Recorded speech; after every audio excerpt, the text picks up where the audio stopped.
And right here for the Nutrabullet, I have the raised blade. This is the blender lid top, but right out of the box, wow, this thing really does feel durable. Feels super sharp on these blades, you can tell, and really well built. You've got that interior gasket right there that's gonna seal on the cup, and this bottom feels good as well.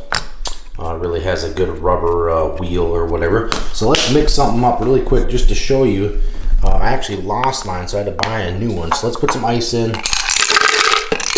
Okay, add some water here. We'll chop that up. We'll add a little scoop of protein as well. I would usually add some other things to this too, but we'll twist this on here. And when I twist it on, it really feels tight, and that gasket's really gonna seal really well. I can blend it up and see how it chops up that ice really good. Wow, and definitely way better than my old one anyway. It's not making as much noise. I think the bearing was going on my other one anyway. So that blended that really well.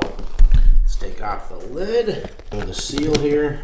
Yep, super good seal, and definitely took out that ice really well. Even got a little slushy in here. So anyway, this is a really good blender lid top. If you need one of these, this is the one to get for sure. Definitely pick up one of these. Can highly recommend.